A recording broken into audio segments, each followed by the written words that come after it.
Okay, so your first question comes from somebody. We'll call him anonymous because I've accidentally cut his name off of where I written it down, where I had written it down. So anonymous says, "Hey Mama Eskimo, if you found out a girl you were interested in, or obviously guy in your case, collected quarters, would you find it weird?"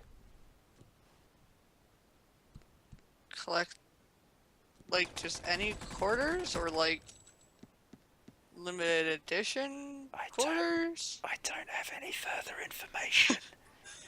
You're forgetting they send the questions. I can't ask them. Um, I mean, if it's just like random quarters, or is it like, because if it's just quarters in general, maybe it's not a collection, maybe they're just lazy with their change? Or on the other hand, if it is quarters, perhaps they're just really good with money. I mean, how big does a collection of quarters have to be before you're rich? Pretty big. Yeah, fair comment. Okay. So, is it weird? Um, Would it impact their dateability? I don't think so. Unless they're like being real, unless they're like really strange in their shopping habits and like I pay for everything in like quarters. like they refuse, like they were paying for everything in quarters, or No, they no, refuse to no. ever use quarters. They're collecting quarters. So when they get change back, you'd be like, that's $20 change, please. There's your $20 change. Can I have that in quarters, please? No. No, The answer is no. no. Right. Anyway, your next question was submitted by Disc Lover Official. He says, "Hey, Mama Eskimo, how do you know?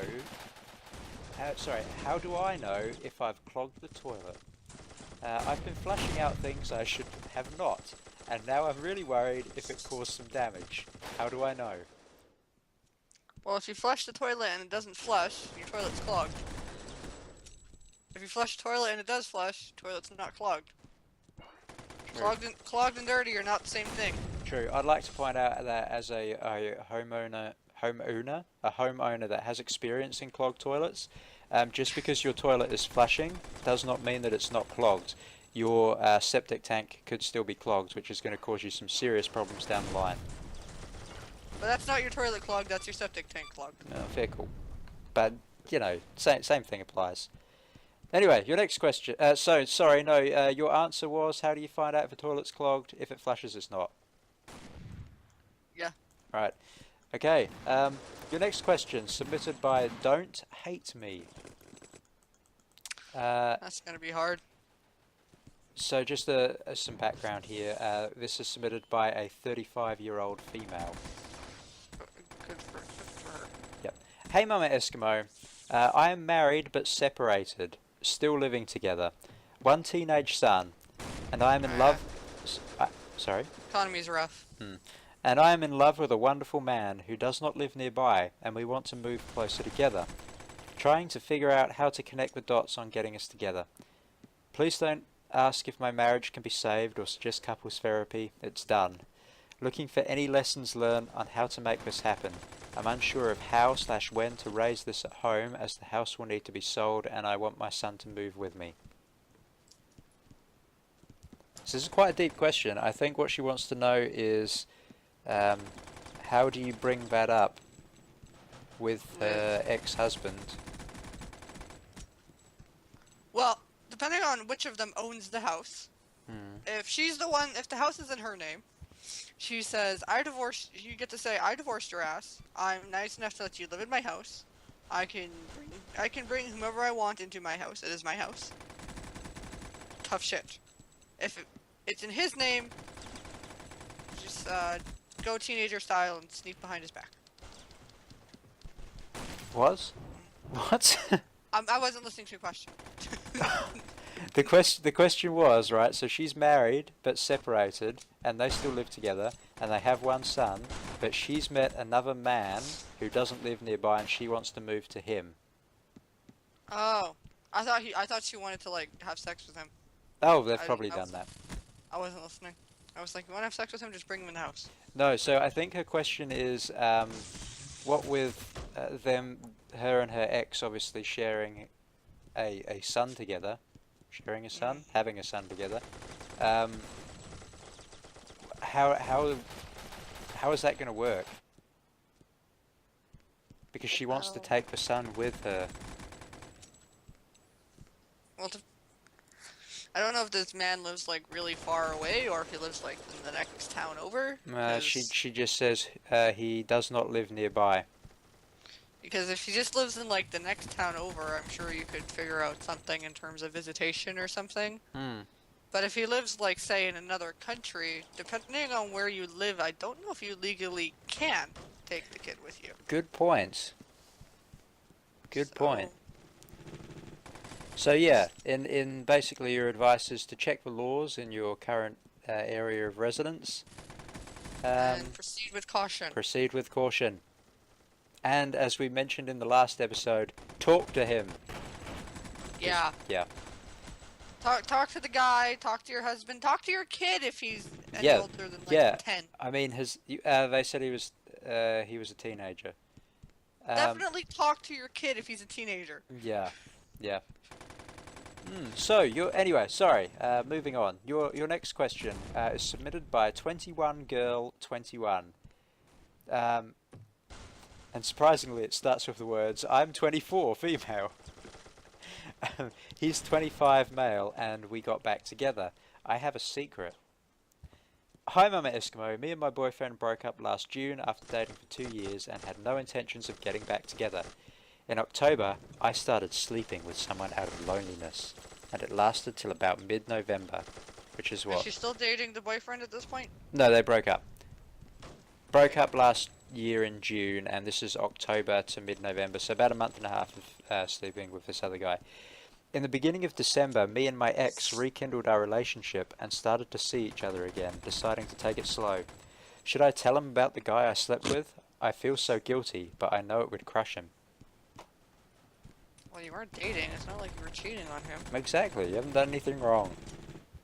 I mean, if it's like really weighing on you, I would tell him. And I wouldn't tell him.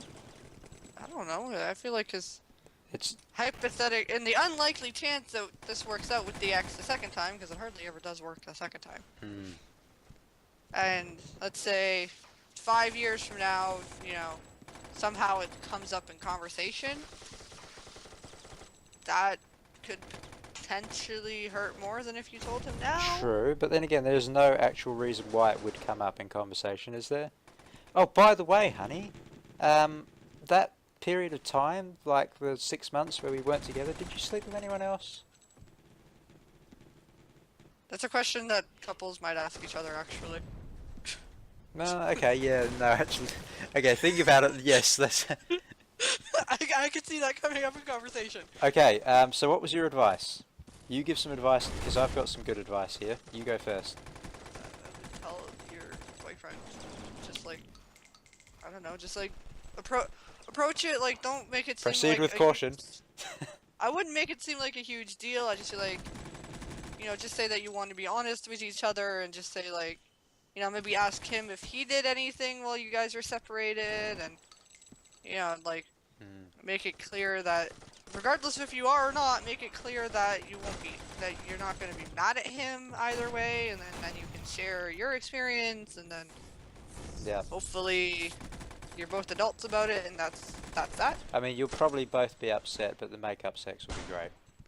Yeah, there you go. Yeah. So my advice in this situation is don't tell him unless it comes up in conversation, and if it does, lie. Anyway, moving on. I think my advice is less likely to get you in trouble. My advice is less likely to get her in trouble if she isn't caught. Yeah, but in my situation, she doesn't have to worry about getting caught. Yeah, good point. Okay, moving on. Your next question comes from Just Simple Johnny. I, 22 male, found a girl I'm interested in on... okay, so this is a popular dating website that rhymes with Smokey Cupid. But she... Okay, Cupid. Shh, Yes, okay. we can't say that for copyright possible reasons and stuff. Okay. Okay, sure. Cupid, it's fine. but she hasn't logged on for 4 months. Hey Mama Eskimo, I'm about to finish college and recently started to consider dating. I found this girl on OkCupid that I am really interested in, however. As stated in the title, she hasn't logged in for a while. I realise that the common question is, why not look for someone else? I have to admit that I am rather picky, and out of all the girls' profiles I've read, only one caught my attention. Looking at another view of things, blah blah blah blah blah blah blah. This is quite a long one. From the information on OkCupid, I've noticed she's an avid blogger and uses Instagram quite frequently. What are ways to successfully get her attention online without acting like a random creeper? She's an active blogger and Instagrammer and is on the internet quite frequently, and she hasn't been online in 4 months. She's either taken or dead. Well, if she's an avid blogger and Instagram user, I very much doubt she's dead. Presumably she's taken. Well, her page just says those things. We don't know if he's actually found. Good point. Good point. Found things and seen if she's been active on those in the past 4 months. That's a good point. She's probably found someone and just hasn't bothered updating her profile. Yeah, Or dead. Well, you are just a ray of sunshine today. Absolutely, always. Okay. So your advice. Most likely not dead. So your advice basically is to get over it and move on. Yeah, it's a little weird to be hung up on some person on the internet you never met for that long. Not only that, she hasn't logged on in 4 months, so they haven't even spoken, like sent a message. Yeah, it's a little stalkery. Yeah. It's a little. So what are ways to successfully get her attention online without acting like a random creeper? Probably stop being a random creeper. I think there is a way to do it without being a random creeper. True. I think literally anything you can do from this point forward, you're being a random creeper. True. So your next question is submitted by GURPS OP. Found my old GURPS, GURPS, GURPS. I like his name. Found my old Android phone in another country. Hey Mama Eskimo, I'm in a dilemma. I just saw that my Android location services located my old stolen LG Nexus 5 phone in the US, and I'm in Canada. It's been over a year and a half. I don't know what to do. I really need some serious advice. Should I contact the police of that state? Thanks. What? So basically, too long didn't read. The automatic app that locates your phone has finally picked it up. It's in the US. He lives in Canada. It's been stolen for over a year and a half. What should you do about it? Did he not ever report it stolen? Because if he didn't report it stolen and it's been missing for a year and a half, you call them now and they're going to say tough shit. Yeah, you are calling American police officers, so they might shoot you. And if you have reported it, I don't understand why the phone hasn't been turned off, like the service hasn't been cancelled. Good point. Especially if it's been gone for a year and a half. Good point. So the advice in this situation is, why the hell didn't you report this? You're not going to get in trouble for reporting your phone getting stolen. No. Unless obviously it was originally a stolen phone that you're reporting as being stolen a second time. I mean, I don't know, like if it got stolen in the US, then it's been a year and a half and you didn't report it. I don't think there's anything you can do. If it got stolen in Canada and somehow made it to the US and it's been a year and a half and you didn't report it, I don't think there's anything you can do. Yeah, so basically you're buggered. Sorry, GURPS. I mean, you can call your phone provider and let them know a year and a half later, and they'll be like, oh, why were you still paying the bill? Wow, good point. Okay, your next question comes from... I didn't actually write their name down, so sorry to you. Hey Mama Eskimo. Yeah, Anonymous. Anonymous471. Hey Mum... Hey. Okay. Hey Mama Eskimo. I'm about to do my first tandem skydive in 4 hours. Anything I should know or do in preparation?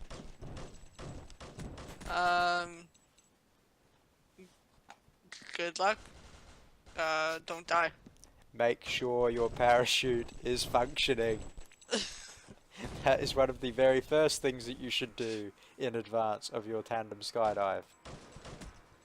But that is actually somewhat difficult to do though. Yeah, good point. Because you can't deploy it because then you won't be able to use it when you fall. Yeah, good. Well, you probably could if you just fell out of a plane with the parachute already open. Unless obviously it got caught on the inside of that would be a problem. But on the plus side, I think you'd be too close to the plane for that to be safe. yeah, you could. It would probably get caught and you'd swing through the propeller. It would be quick. Whereas just simply falling from several thousand feet, you'd have time to contemplate your upcoming demise, which is good and bad. And some people don't die right away when they hit the ground. True. Sometimes there's like twitching, and People stuff live. from several thousand feet. I don't know. There was a pregnant woman in like 2005 or 2006 that fell like 5,000 feet onto asphalt and lived. Wow. Did the baby Yeah. sort of act as like a airbag? Oh, the baby lived too. My God. I don't know how. Neither. I mean, her parachute did deploy. Is but, this like, one of these unsubstantiated claims? So basically, the woman just fell over and she said, "Oh my God, I fell out of a plane." No, she had like fucking massive fractures all throughout her like pelvis and legs and spine, and she didn't. I think the story went that she didn't know she was pregnant yet Ah, when she fell, which is probably why the baby didn't die because it was too small to do any damage. it's probably also why they allowed her to do a skydive with a baby. Yeah, to be fair, yeah, Mm, probably. mm. And like I think her husband was the instructor or something like that, and then she went skydiving and her parachute deployed, but then it fucked up somehow, like it Ah. got turned inside out. I Oh think. no. Yeah, and she fell the rest of the way, and she landed on in a parking lot. And she survived. So, And she's fine. so for your question, what to do in preparation for your tandem skydive, we've probably just scared the hell out of you. So you're welcome. Well, think about it. The pregnant woman survived, so your So chances are yeah, good. you'll be fine. You'll be fine. And remember, she was surviving for two. You're just surviving for yourself. Maybe get an ultrasound first, though. Anyway. It's a guy. Yeah, yeah, possibly. That was anonymous 421 or whatever I said he was, so we don't know. Your next question is submitted by Doc Vierde Manhattan. Okay. He says, "Hi, Mama Eskimo. Just had surgery and I'm bedridden. What should I watch?" Well, what genres do you prefer? Walking Dead, Game of Thrones. It's my Walking Dead, Game of Thrones, Big Bang Theory. YouTube, Eskimolander, youtube.com/Eskimolander, youtube.com/Roogisan. Pretty good channels. Don't know if that's actually our usernames. I mean our URLs. Don't know either. I'm pretty Don't sure know it's either. not. Just search for us in the search bar, Yeah. and we'll come Stuff up. like that. Yeah, yeah. An additional question from Doc Vierde Manhattan says, not related, but I really hit it off with my night shift nurse. There were multiple barriers to us having a fling, but she was genuinely sorry when she had to turn down my offer for dinner because she was engaged. Frowny face. She's probably just being nice. Yeah, I've suddenly realised there was not actually a question in that, so I apologise for wasting your time. Imagine nurses get proposals like that all the time. Yeah, I hit on a nurse once. Wow, you sleazebag. But she was drunk. I wasn't. We were out. I wasn't a patient. Oh, okay. Sorry, I should have made that a little bit more clear. Like, what the fuck? Yeah, I was in hospital. It was fine. The nurse was drunk. Whew. I don't know if that's fine. If I went to the hospital, my nurse is drunk, I'd be like, can I get a new one? Yeah, she had the best drugs. Anyway, your next question. Hang on, did we answer that question? Oh, wait, no, that wasn't a question. That's right. I don't know what question it is. No, so I don't there know. was no question. Hang on, I'm just going to quickly check our time here. Oh, we've gone on for far too long. What's your problem? You're the timekeeper. Oh, sorry, I apologise. I don't actually have a timer running. I'm just sort of playing it by ear. So, yeah, basically, thanks very much for submitting your questions for Ask the Eskimo, and thank you for answering them. You're welcome. Sorry. I was Focus, reading. focus. Um, so, if you have enjoyed this episode, make sure to hit the like button. If you have a question for Eskimolander, feel free to mail it to 117 Urination Street, Saskatchewan Province, Jamaica. Alternatively, you can leave a comment down underneath this video. If it's interesting, you may just find that your question is answered by Eskimolander in the next episode. So yeah, thanks very much for watching, and we will see you next I time. was told there was going to be free cookies here. Where are they? They're at 117 Urination Street, Saskatchewan Province in Jamaica. Alright, let me just Google Maps that.